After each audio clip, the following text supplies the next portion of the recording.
And welcome back to another episode of How's the Market. And this week we're talking about the postcode price gap in inner Melbourne. It's essentially the vast difference of prices and how it can happen when they're right next door to one another. But mate, we're back in the new year. Yes. How you finding it? Hot. It's been a crazy week.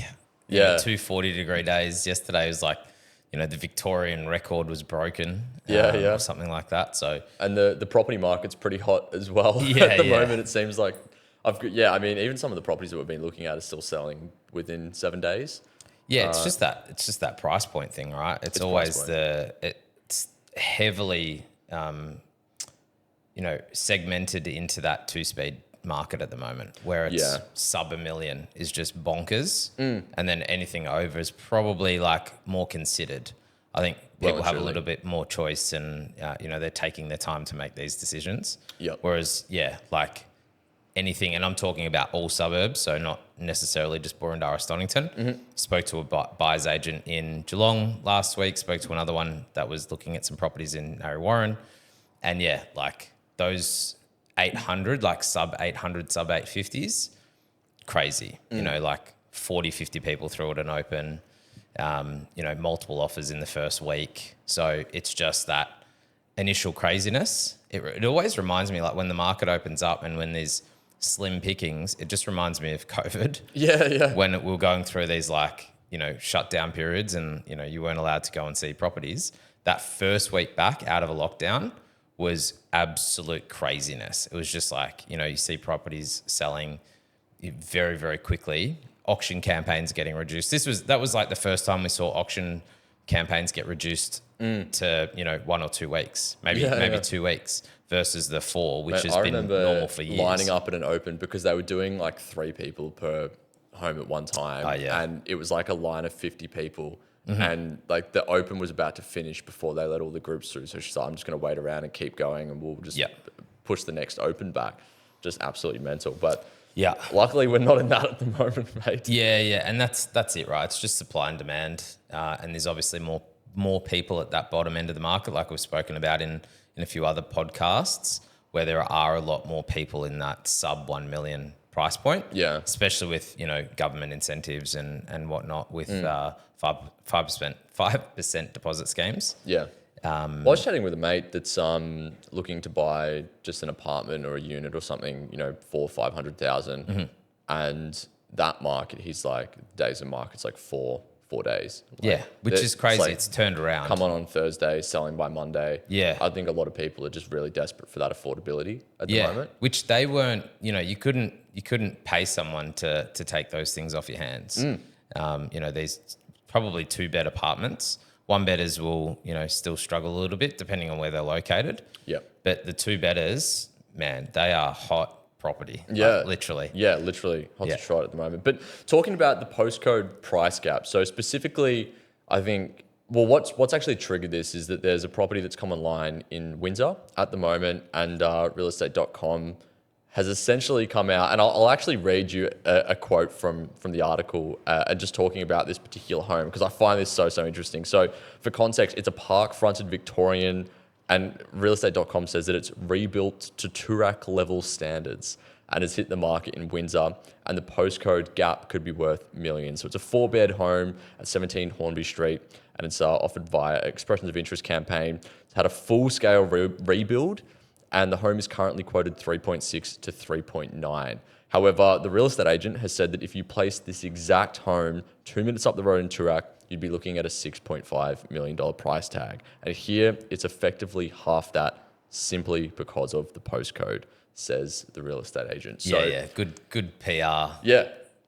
and this guy's great. Why Fox, Jesse? He's a beast. He gets some really good properties, and specifically, he gets a lot of properties that have been from like developers. He works quite closely with them and helps them do like these big rebuilds and then remarkets them. So he sells them to them initially, and then they do the flip, and he'll remarket them. And he's got some really good properties in there. So a lot of respect for him. But in terms of it just being like a postcode gap, I feel like there's a few more reasons as opposed to people just being like, oh no, this postcode, I paid that price in this postcode and this price in Toorak. Like it's very different. But to unpack just a couple of the reasons, and we'll sort of expand on these as we go. But I think one of the first ones which people maybe don't think about as much with property.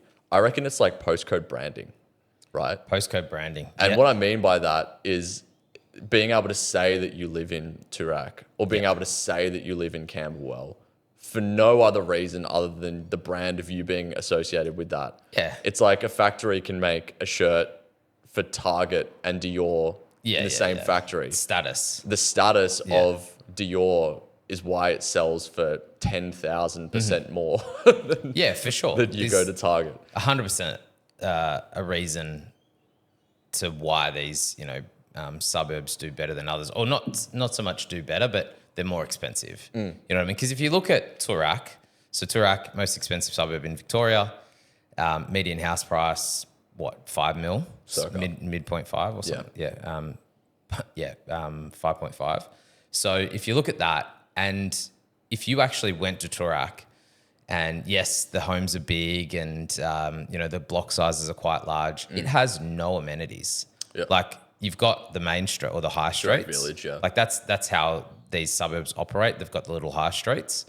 But other than that, there's no train line. There's no like tram. Like you have to walk a fair amount. Like if you're, say, Williams Road and Alexander Parade or anywhere down that street or that part of town, you are miles away from amenities. Like you have to drive everywhere or get your driver to take you. Yeah. But so from the general sense of things, you're close to the Yarra at that point. Like you're very, very close to the Yarra. But at that point, from anyone that doesn't know the suburb, if you're just looking at it, objectively as to, I want to move here, price aside, you might not think that Toorak's the more expensive one. But it's become more expensive because of the perception. Yeah. It's become more expensive because of the lavish homes and probably the types of estates that were created 100 years ago. It would have started then. Very true. You know what I mean? Like all those huge estate homes, they would have been the judges, they would have been the politicians, the big wigs of town that lived there. And then that's just, obviously... that prestige is sort of passed trickled down through. as well. It's just trickled down to where we're at now, and the reason why people want to live there, and Toorak and Brighton specifically, they're buying the brand. They're buying the brand. They're buying that name. Where I know like a few guys that I ride push bikes with can certainly afford there, but they don't want the brand. Like they want to live in Malvern or Malvern East. And they're quite happy with that because if they lived in Toorak, I don't know, it just doesn't, they're not Toorak people. Doesn't gel with them, Yeah. So, and I mean, I've had that conversation a lot even just recently with people that don't want to live in specifically Toorak for the name and sound of it as well. And like each to their own, everyone's and there's different Tooraks. Like this is what we're talking about today. Correct, as well. Yeah. Like the disparity between the most expensive home and the cheapest property in there, it will be probably $100 million plus dollars. Yeah. You know what I mean? Like there's $150,000 home and there's apartments selling in there for 400,000 or sub 400. I think one sold for 360. You can actually get a relatively affordable apartments in there. I actually think sometimes you get better value in Toorak than you do in South Yarra for apartments because a lot of the apartments built in Toorak have got larger floor plans. So you can get like 100 meter square plus apartments in a lot of those regions, which I think are actually really good value. Yeah. But then, so that's the branding is like one side of it.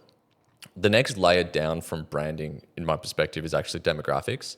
So, and that's probably one of the big things, especially for this Windsor place, right? Because if you compared the demographics of Windsor and then Toorak, like you might be looking at people in Toorak that want to live with people that are in Toorak, and some people just don't because they don't gel with that. But a lot of people that do, it might be like an older demographic. They might want to be in like a sort of a quieter street. Yeah, it's might chalk have and cheese. Better parking. And then people that live in Windsor, you might have a lot more first home buyers, a lot more people that want to be closer to Chapel Street. Yeah. You might have a lot of a younger demographic. All of those things I actually think play a really, really big part in pricing for postcodes because of how people associate themselves being in that suburb. Yeah. And we've had clients that the perfect home for them could have been in Paran or some sections of South Yarra, but they're just like, no, I hate being near Chapel Street. I can't stand that as an idea. Yeah, too many young kids. Like, all of that. And then it's like, yeah, cool. Okay, we'll put you into a quieter suburb just because of the people that they want to like sort of live near and surround. Yeah, it's a bit, you got the hipster side of town, which is probably Windsor. Yeah. And that's like what I was saying before around if you looked at it totally objectively, like suburb versus suburb, the reasons why people want to pay more and like other than the brand aside to go to Toorak is because of that seclusion, right? Like is because the blocks are bigger. You do have these huge fences. There's probably, 20 or 30 AFP police cars sort of running around there from all the different, probably, ex-politicians and things like that still live in that suburb. So, yeah, it's relatively safe. But you do have that separation from the general public. Like you can drive into your house and shut the gates and, be totally secluded in your property. Yeah, which makes... Versus Windsor, where they're all, like a lot of them are terrace homes. I actually can't really think of too many homes that would be separated, because the block sizes are so small. Correct. Like you're talking 300 square meters. It's a good block size. Is a good block size. Like 120 meters squared for block size is standard in there. All the way up to, 200s is like a normal home.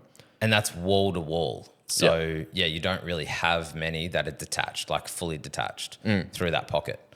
And like you have even to deal with parking too, right? Even this home in Windsor, so it's on 390 meters squared. This home, and it like the renovation is beautiful, and it's got all the period features, and like the quality of the reno is great. So there's like no doubt about it. But then also it's on Hornby Street, which is a relatively busy street, and if you compared the street sizes to Toorak as well, like that whole particular pocket of Windsor is very, very narrow streets. Parking is a nightmare. A lot so of it's not one of the ones that connect to Dandenong Road? It is one of the ones. It's between Dandenong Road and High Street. So, but the thing is as well, like if you go to the top of Hornby Street, there's also the Centrelink there. Yeah. So in terms of like local market knowledge, like we've had clients that just say we don't really want to live on the same road as Centrelink, for obvious reasons. And so that plus really, really hard if you've got friends coming over to find parking because a lot of it's just like permits. Yeah. And the streets are so narrow. Driving in and out, you have to wait every 5 seconds to like and they're swerve the good streets. They're the good ones, The ones that are running connecting the roads. The ones that run parallel they're all one way. Yeah, they're all one way. And they suck even more. They're all one way. So if you make a wrong turn or if you're looking for a car park and then you can't find one, you have to go onto a main road and then do a loop back to be able to try to find. So all of those things like that, it's not just like you drive 2 minutes and you're in Toorak and things are worth more because you're in Toorak. It's like there's multiple reasons why all of these things happen. And you're also like this particular spot is not bad for Windsor, but you are still just closer to public housing. There's a lot more social housing, public housing in and around those areas that are going to affect the value as well when you're looking at things like this too. Yeah. And that's like brings on to the final point of like market knowledge, right? And understanding the streets and where public housing is and how that sort of affects and changes all of the different areas when it comes to like postcodes. Now, I mean, we've seen so many examples of this and we could literally list any postcode pretty much in Melbourne and explain the differences between how much a postcode can actually make a price difference and change. But I think one of the most stark contrasts that you can see is Warrigal Road. Yeah. Like if you're in Ashwood versus like Glen Iris, Ashburton even, or Camberwell, like depending on like Camberwell to how Burwood, far up you are. Yeah. Like that makes such an enormous difference. And I think it's probably close to 400,000 as the minimum as you cross that. It is divide. crazy. Like 20 meters. It's crazy to think that. Like, and we've had clients before, tight-ish budget, wanted a lot for, the money that they were spending. And, we'd been working with them for a little while and it was like, we're going to send you across Warrigal Road. Like we're going to send you over there just to check out some homes because this, and this, you can buy like so much more over there. So I want you to go experience it and see what you think. They went over there, looked at 3 or 4 properties and came back and said, nah, not for us. Like it's just that whole, because, one of them had been sort of born and bred Glen Iris, Ashburton. And yeah, they just couldn't make that mental or get over the mental hurdle really Yeah. of going across the road. Yeah, which is just bonkers. It's a little bit to do with the branding, but then Yeah. it's also to do with the demographics. Yeah, Well and truly. I would say a lot of that perception would come from, or like that mindset would come from the branding. Yeah. Because they don't want to tell their friends. They don't want to tell their, family, oh, you're living in Ashwood. You know what I mean? Oh, geez. You know what I mean? Like, So did you pack not our phrase, but agents do tell me all the time, they call it trashwood. Trashwood. And so that's what the Glen Iris real estate agents tell me. So other people that love I don't Ashwood. have an issue with it. Like, obviously, neither do I. you get closer to, what's the other? Well, it's got really good schools. The Ashwood schools, like one of the key drivers for that whole region. Ashwood area. High. Yeah. And then what's the next road down? So you got Warrigal, and then is it Huntingdale? No, it wouldn't be. Is it Huntingdale? I can't remember what the next one down is. Yeah, you're close Must to be it. Yeah, must be Huntingdale or something like that. Or Stevenson's Road or something like that. Anyway, whatever that next one down is, as you get closer to there, that definitely changes. So there's more social housing on the right-hand side. Like if you keep going down High Street, the left and the right, they have their differences. It's the same as Ashburton and Dashburton.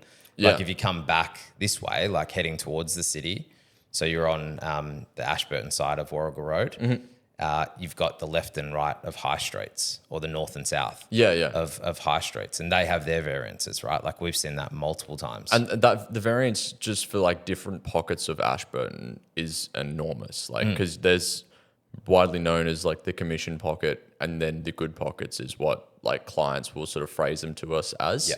And that makes just such a huge difference. And this is why like market knowledge is so important, because I know that there's people that just see Ashburton as one suburb and then they just buy in there with whatever their budget is, and they have no idea until after they move in what is the good sides and the bad sides. But if you look at the Alamein train line, and so you're on the south side of High Street, and you're looking at either the east or west side of the Alamein train line, if you're in the sort of commission pocket or if you're not in the commission pocket, I think the land value there alone is close to $500,000 for a full-size block in terms of differences between those two. Yeah. Like you're sort of around 1.5 for like a development site block of land in the commission pocket, and you're probably 2 mil or maybe even a little bit more on the other side of the train line, 20 meters to the west. You know, like it's that stark of a difference. It is crazy. There. And like I know, and I speak to agents all the time that say that someone paid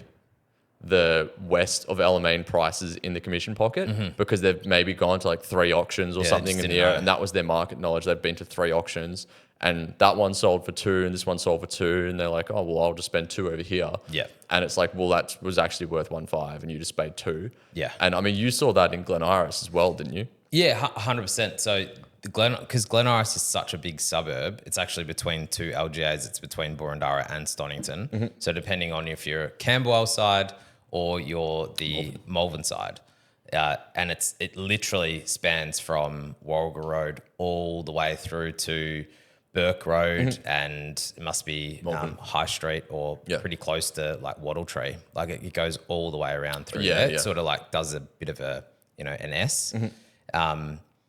And because of that difference, you have different pockets. Like nothing that covers that amount of distance is going to have, we're talking about Ashburton where it's over a train line. So there's going to be very different pockets throughout. And we've mapped that out. Like we sort of have called different segments, and even estates as well. Like you've got Summerhill Estate and all these other estates that sort of mix between there. But I'm going to say it's like the Warrigal side of Glen Iris, and it's like the Camberwell Warrigal end. So getting closer to Toorak Road. Anyway, there was a property that came up for sale, pretty average build. It was like one of these slapped together French provincials. Pretty ugly, like, all these features. Massive bedrooms, but spec is maybe not there. Oh, just the outside materials. Some of the features look like they were just bloody, sticker flexed on to make it look ornate, and wouldn't age very well. Yeah. Anyway, this guy sold his property in Park Orchard. I think he sold like 6 million in Park Orchards. He's like, yeah, cool. I'm moving closer to town. I'm moving to Glen Iris. And I can't remember the numbers specifically, but it was a big bid. Like I'm talking $400,000 to $600,000 like bid And a that single this bid. guy made. Yeah, like single bid, and he ended up purchasing that property because no one else wanted to get involved in that. So it was the last bid of the auction, and it was his last bid as well. And it was just this monster bid, and everyone was just gobsmacked because there's no way that this property should have sold for that. It was probably like, $400,000 less. That's probably where it should have tapped out at a maximum. And kind of just blew everyone away. But that, again, comes down to market knowledge, because if he had been more aware, like rather than just looking at Glen Iris as the suburb, so, 3146, that's the suburb, looking at the individual pockets and like identifying, okay, this is valued, like the prices in here are valued up to X. And as you shift through, like those values change. Yeah. So again, more knowledge, more insights to how that suburb is working can get you a better result, not only from like what we do professionally, but if you're purchasing yourself, just be more aware of the drivers within these little pockets. So you could, like, he could have gone onto realestate.com, gone into the sold section, essentially done sold from the most recent examples above 4 mil, found French provincials, and said, I found 3 French provincials that are all like mid 4s. Like, I mean, look, it's not a good bidding strategy anyway. Like to have a mega bid like that at the end is terrible. Yeah, idea. at the end, like it's crazy. Unless the agent said, oh look, the reserve is 4.5 or whatever it was, and he's like go But over even that. then, you want it to pass into you at 4.2. Yeah, and 100%. And maybe he didn't give a shit. Maybe he's sold his Park Orchard Makes too much property. money. It doesn't care. But ultimately, if we're looking at it from a numbers perspective, yes, there's more research that should have gone into it, like DD, to understand what these things should sell for. Yeah, I mean, I don't really care how much money you're making. It's not wise to throw away 400 just grand for no reason. Throwing it away. Yeah. And there's actually been quite a few that have gone up around there now, and they don't sell for that. Like there was a monster one that sold recently for less than what that one sold for, about $160,000 less than that one. And that was multiple years And that later. that was 2022 that this one sold, and the other one sold late last year. 2025, Yeah. Yeah, and so I mean, this is why it's like understanding the real local knowledge, and when it's like local knowledge, it's not just like suburb. It's like the minutiae details of different estates within those suburbs and how much of a difference it makes. Like, I mean, we have just an auction bidding service where we'll do like a comparable sales analysis on the actual property and look at the most relevant comps. If we had have done that for that person, we potentially could have saved him like close to $500,000. Yeah, 100%. And I mean, I had a conversation even just yesterday with a mortgage broker who was saying, he's like, I've got a client that's needs a buyer's agent, but to give you some knowledge on him, like he's a really smart individual. He's earning a lot of money. This is like the first property that he's going to look at, and he's bidding essentially on the first one. And he said that he's going to go really hard at it. It's like, mate, it doesn't matter how smart you are.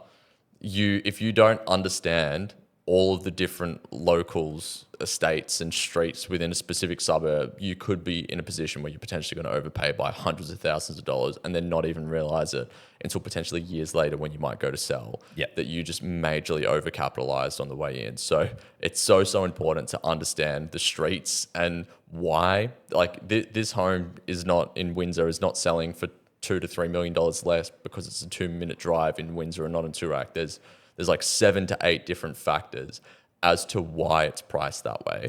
And it's still a beautiful home, and whoever buys it is going to be very, very lucky to live in such an awesome place. But there's a reason that they're buying there and they're not buying at Toorak. Yep, 100%. And that's it. That is it. Hopefully this gives some people some context. And what we'll do for the blog article of this as well, we're going to actually list 2 different properties that are over the different side of Warrigal Road, so you can actually see for yourself the exact difference of how much these properties are selling for. So if you want to get that, or if you want it sent to your email, make sure you head over to www.tommy.com and join the mailing list, and you'll be able to see it directly. Yeah, and the blog is essentially the show notes. Like we turn that into, we turn this show into a blog. So if you wanted to follow along, like sometimes, there's a lot of information that we talk about. If you wanted to read that, like some people's brains, learn differently. So that's a good way to get this, captured in short form. So that's it. And if you are looking for help purchasing your next property, whether it's auction bidding or just getting access to more off markets, you can head over to the website and submit your brief, and we'll reach out if we're able to help you. Thanks for tuning in. Until next week, we'll chat with you guys then. See you. ya.